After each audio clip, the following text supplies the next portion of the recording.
दोस्तों नमस्कार, आपका अपना ही चैनल सीक्रेट राजा में आपका स्वागत है। आज हम लोग 2015 फरवरी का ईवीएस लेंगे। 75 तक हम लोग कर चुके थे पिछले वीडियो में। अभी हम लोग 76 से लेंगे। जी हाँ दोस्तों, यहाँ पे आपको 2011 से लेकर 21 तक का प्रीवियस ईयर पेपर काफ़ी आसान शब्दों में एक्सप्लेन के साथ एंड डिजिटल क्लास कंटेंट मिलेगा। दोनों का अगर आप कर लोगे इस बार का सीटेट गारंटेड फर्स्ट अटेम्प्ट में स्मूथली ट्रिकी भी मैजिकल वे में मक्खन के तरीके से निकालोगे। सीटेट का बनना है राजा। सब्सक्राइब करें सीटेट राजा। क्वेश्चन नंबर 76 लेंगे दोस्तों। प्राथमिक कक्षाओं के विद्यार्थियों को मानचित्र शिक्षण के लिए निम्नलिखित में से कौन सी युक्ति सर्वाधिक उपयुक्त प्रतीत होती है? चेक करते हैं। ऑप्शन 1, शिक्षार्थियों को निर्देश देना कि वो घर से भारत का मानचित्र लेके आए। अरे बिल्कुल नहीं। शिक्षार्थियों को एटलस दिखाना और विभिन्न स्थानों की स्थिति के बारे में बताना, ये भी बिल्कुल गलत। शिक्षार्थियों की सहायता करना कि वो अपने ही संकेतों का उपयोग करते हुए अपने निकटतम परिवेश का मानचित्र बनाएं तथा वस्तुओं की सापेक्ष स्थिति और दिशा पे ध्यान केंद्रित करें, बिल्कुल सही। स्टूडेंट का वास्तविक जीवन से आप रिलेटेड किए कि बेटा एक काम करो, अपने कॉलोनी, अपने घर, स्कूल जो आते हो उनका मैप आप बनाओ। वो अपने अनुसार आकलन करके इतने दूरी पे मजार है, ये चीजें है, यहाँ पे दुकान है, वो करेगा, वास्तविक दुनिया से रिलेट होगा। सबसे व्यापक आंसर है।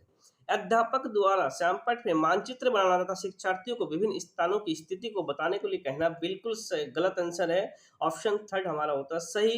क्वेश्चन नंबर 77 लेंगे। प्राथमिक स्तर पे पर्यावरण अध्ययन पढ़ाने के लिए निम्नलिखित में से कौन सा पहलू सबसे महत्वपूर्ण होना चाहिए? अब नोट डाउन करेंगे। प्राथमिक स्तर पे आकलन में सफलता प्राप्त करना। जी आगे चेक करेंगे। विज्ञान की आधारभूत संकल्पनाओं को समझना। और आगे ऑप्शन 3 चेक करेंगे। सीखने वालों की प्राकृतिक और सामाजिक सांस्कृतिक पर्यावरण से जोड़ना। जी हाँ, बिल्कुल सही दोस्तों। सीखने वालों को प्राकृतिक और सामाजिक सांस्कृतिक पर्यावरण से जोड़ना, ये सबसे बड़ा व्यापक है। प्राइमरी लेवल पे क्रियाकलाप संचालित करना तथा कौशलों का विकास करना, ऐसा बिल्कुल नहीं। हम पहले इसको रियल जिंदगी से बच्चे को कनेक्ट करते हैं। नोट डाउन करेंगे। रियल लाइफ दैनिक जीवन से कनेक्ट होने का आंसर सबसे बड़ा व्यापक है। हम बच्चे को कनेक्ट कर रहे हैं नेचुरल प्राकृतिक से, सामाजिक सांस्कृतिक से। जी हाँ, सबसे बड़ा व्यापक आंसर है। क्वेश्चन नंबर 78 लेंगे।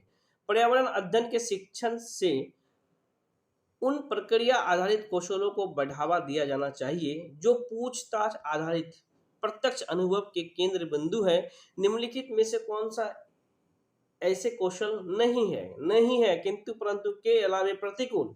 इन शब्द में जब भी आ जाए दोस्तों, त्रिनेत्र को ओपन करेंगे। निर्धारण, बिल्कुल सही। निर्धारण करने का कोई उद्देश्य हमारा कभी नहीं होगा। 100% निष्कर्ष निकालना, अवलोकन, पूर्वानुमान, बिल्कुल सही। हम निर्धारण नहीं करते हैं। नेगेटिव होता है। भाई नोट डाउन करेंगे। भाई निर्धारण हम कभी नहीं करेंगे। 79 मिजोरम। जी हाँ, मिजोरम की खेती, जी काफी इंटरेस्टिंग होगा ये। मिजोरम में की जाने वाली झूम की खेती के विषय में निम्नलिखित कथनों का अध्ययन करेंगे। करते हैं। ऑप्शन ए, एक फसल को काटने के पश्चात भूमि को कुछ वर्षों के लिए छोड़ दिया जाता है। जी हाँ, बिल्कुल सही। इस भूमि पे उगने वाले बांस खरपतवार को काटकर जला दिया जाता है। जी बिल्कुल होता है ऐसा। बीजों को बोने से पहले भूमि की गहरी जुताई की जाती है। बिल्कुल गलत, गहरी नहीं होती, हल्की जुताई की जाती है। एक ही खेत में 3-4 भिन्न भिन्न प्रकार की फसल उगाई जाती है। बिल्कुल सही। आवश्यकता अनुसार रासायनिक उर्वरक और कीटनाशक का प्रयोग होता है। बिल्कुल गलत। कोई कीटनाशक, कोई खाद की कोई भी उपयोग नहीं होता है। ए बी डी सही होता है। ऑप्शन 1 ए बी डी हमें मिल गया। क्वेश्चन नंबर 80 लेंगे। राधा के बारे में देखते हैं।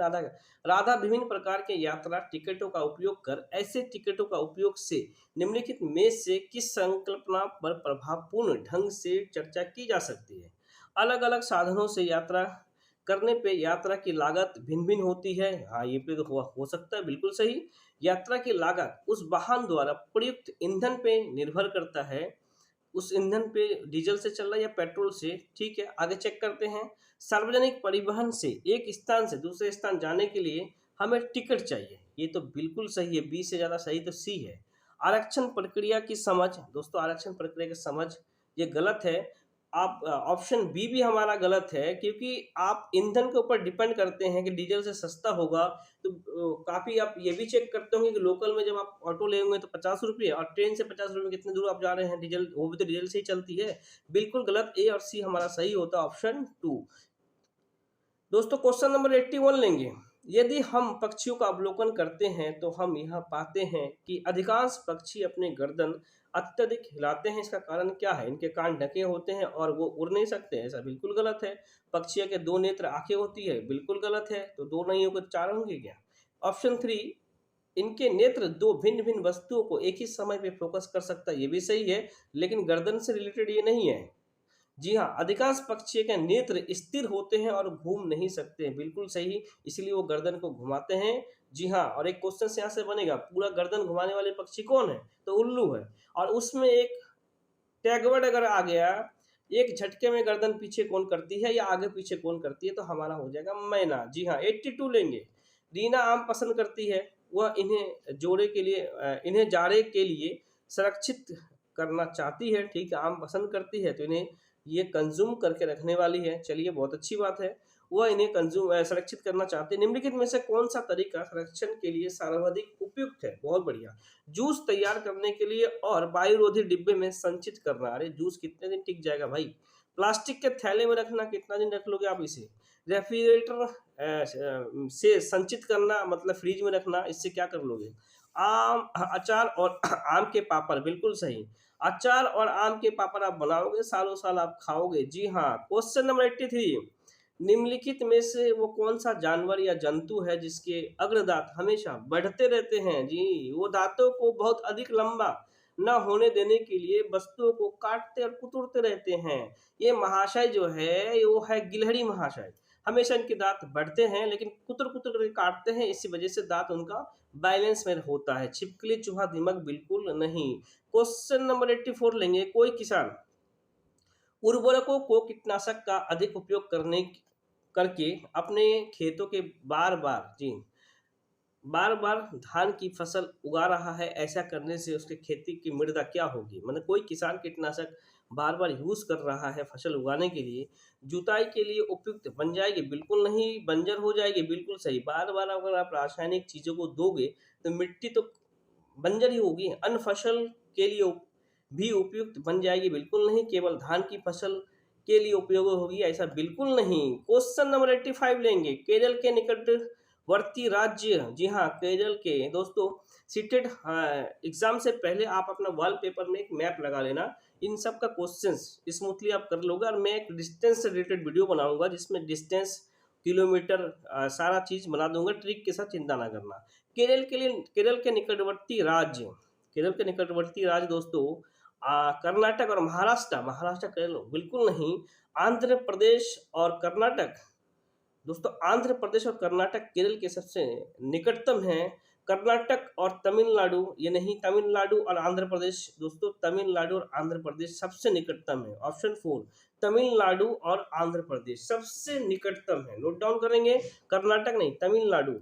86 लेंगे। निम्नलिखित में से हमारे देश के किस राज्य के अधिकतर लोग, जी काफी इंपॉर्टेंट, इससे दो क्वेश्चंस बनते हैं, उससे ज्यादा क्वेश्चंस बना ही नहीं पाएंगे। निम्नलिखित में से हमारे देश के किस राज्य के अधिकतर लोग नारियल के तेल में पकी हुई समुद्री मछली खाना पसंद करते हैं? अगर नारियल तेल में मछली पूछा जाए तो गोवा, अगर सरसों का तेल हो तो कश्मीर। यार नोट डाउन करेंगे, सरसों का तेल में मछली जम्मू कश्मीर में, अगर नारियल का तेल है तो आप गोवा। इसमें आप कंफ्यूज ना होंगे, एक नंबर आपका क्रिकेट हो जाएगा। 87, रेगिस्तानी ओक के बारे में, ये काफी रिपीटेड क्वेश्चंस अभी तक पूछे जा रहे हैं। रेगिस्तानी ओक के बारे में निम्नलिखित कथनों का अध्ययन करिए। करते हैं। ऑप्शन ए, रेगिस्तानी ओक एक वृक्ष है, बिल्कुल सही, जिसकी ऊंचाई हमारी कक्षा के कमरे के लगभग बराबर है, अर्थात 4 मीटर है। बिल्कुल सही। ये 30 फीट 30 फीट समथिंग का होता है, मैंने 10 से 12 फुट बड़े बड़े होते हैं। यहाँ पे टैगवर्ड को चेंज कर दिया जाता है आपके आईक्यू लेवल को चेक करने के लिए। कक्षा के कमरे के बराबर है, बिल्कुल सही। इस वृक्ष की जड़ें नीचे वृक्ष की ऊंचाई की लगभग 30 गुनी गहराई तक जमीन के भीतर जाती है, जब तक कि पानी तक पहुंच ना जाए। बिल्कुल सही। इस वृक्ष के तने में पानी भी एकत्रित होते, बिल्कुल सही। यह वृक्ष अबू धाबी में पाया जाता है। अरे बिल्कुल गलत, ये तो ऑस्ट्रेलिया में पाया जाता है। ए बी सी सही होता है, ऑप्शन 3, ये ऑस्ट्रेलिया में पाया जाता है। नोट डाउन करेंगे। अब 88 लेंगे दोस्तों।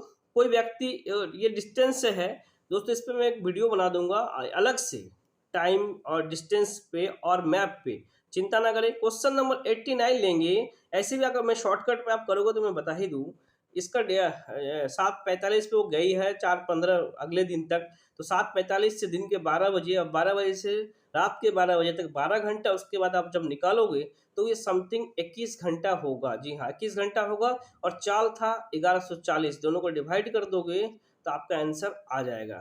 ओके, 1140 डिवाइडेड 21, 54 आंसर हो जाएगा। ओके, नोट डाउन करेंगे। 89, जी देखते हैं। नई दिल्ली में रहने वाला कोई व्यक्ति पहले भोपाल, मध्य प्रदेश, फिर रांची में भ्रमण करना चाहता है, उसकी यात्रा का दिशा क्या होगी? इसलिए मैं कहता हूँ मैप जरूर लगाना दोस्तों। तो दोस्तों दिल्ली, दिल्ली तो आप जानते हो कि यहाँ मैप के अंदर यहाँ है। मध्य प्रदेश तो मध्य में है, तो उत्तर से दक्षिण पहले वो कहाँ आएगा? दक्षिण में आएगा ना।